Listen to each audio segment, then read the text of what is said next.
Names are so central to our society and our identity. They are part of who we are.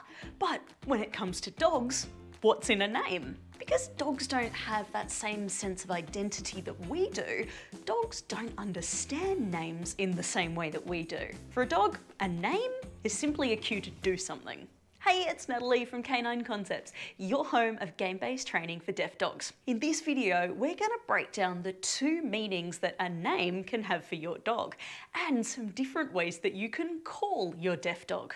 Now, it may come as a surprise to some of you, but I don't use a name sign with Havoc. So even though this is the Auslan sign for Havoc, he actually has no idea what that sign means. We found that it just wasn't necessary to use a name sign, and many other deaf dog families are the same. Before you decide whether to use a name sign or not, you need to consider the pros and cons. Remember, just like any hand signal, your deaf dog is only going to be able to respond to it if they're looking at you. So if you've got a dog who's really responsive and they check in with you all the time, then using a sign for their name could be really helpful.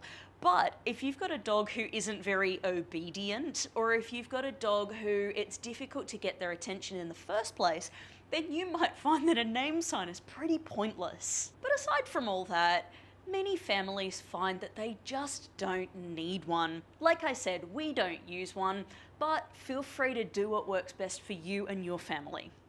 For any dog, deaf or hearing, their name is simply a cue to do a behaviour. There are two different types of behaviour that a dog can do in response to their name. They can look in the direction of the cue, this is known as an orienting response, or they can go to a certain place. Of course, for some dogs, their name has been so overused or so poisoned that they barely respond to it anyway. If you've got one of those, don't fret. Just use these strategies to start afresh. When thinking about teaching your deaf dog their name, the first thing that we need to do is ask ourselves, what behaviour do I want my dog to do? The clearer you can be at this stage, the better the outcome will be. So first decide if you want an orienting behaviour or a go-to-place behaviour. If you want your deaf dog's name to act like an attention signal, then you're after an orienting behaviour. So you'll then need to decide if you want eye contact or if just turning their head in your direction is enough. Decide on that detail before you even think about teaching the skill itself. On the flip side, if you decide your dog's name should be like a come when called signal, then you're going to want to train a go to place behaviour. This means that you need to decide, where is that place? Again, be as precise as you can. You might decide that you want your dog to come right into you when you call their name. So something like a chin rest or a nose touch could possibly work well for you. Perhaps you want your dog to come into middle or into the heel position.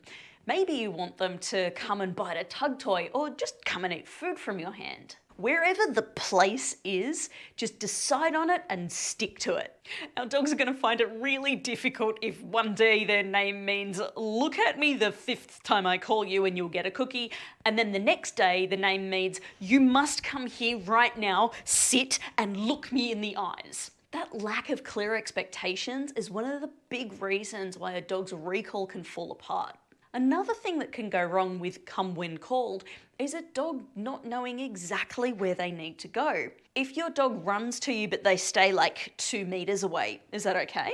For some dogs that'll be fine, but if you've got a dog who plays keep away, then you'll probably find it more useful if you finish your recall in, say, a middle or heel, or if they come and bite a tug toy, or if they come and do a nose touch. At the end of the day, whatever you choose, make it clear and stick to it. The next step is deciding what the cue is going to be. Do you want to use a sign language sign for your dog's name? Do you want to use a tactile cue like Terry Haywood's double tap or double tug? Or perhaps Grisha Stewart's mime pulling on the lead? For something like a nose touch or a chin rest, it can help to have a nice clear hand target. If your dog is going to come to a specific location, then a nice clear signal that they can see from a distance will be really good for both of you. Check out the links in the description below for ideas and detailed tutorials on how to teach these skills. Now, in the How to Teach Your Deaf Dog Sign Language video, we're going to go over a game called New Cue, Old Cue. So if you decide to use an Auslan sign like Havoc, for your deaf dog's name, then that's going to be your new cue.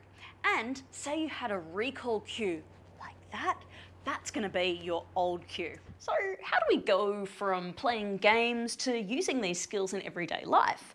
There's a couple of tips I'm going to share with you. First is Gene Donaldson's push, stick, drop rule. This rule is a great way to ensure that you're setting the difficulty of the task just right for your dog's skill level. So we're going to call our dog on 5 separate occasions. If your dog does the correct behaviour 4 or more times, then we're going to push the difficulty and make it a little bit harder the next time.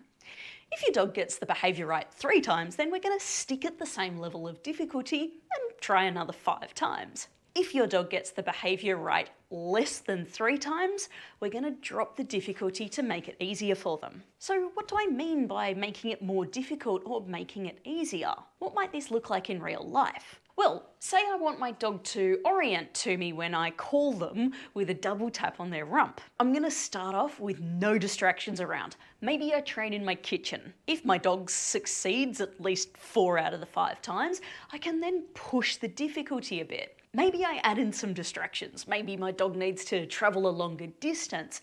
Maybe they're a little bit excited when we start. Remember, if there's ever a time when you need to drop the difficulty, then you could move further away from the distractions that you added, or reduce the distance that they need to travel, or reduce the intensity of the distraction. So if your deaf dog is playing with another dog, you could practice calling them, but only call them away while the play is still calm. If you wanted to increase the difficulty in that situation, you could wait till they get a little bit more amped up and then try to call them away. Your success with push, stick, drop is going to tell you if your dog is likely to respond during more intense play. And this is so helpful because you'll never need to guess.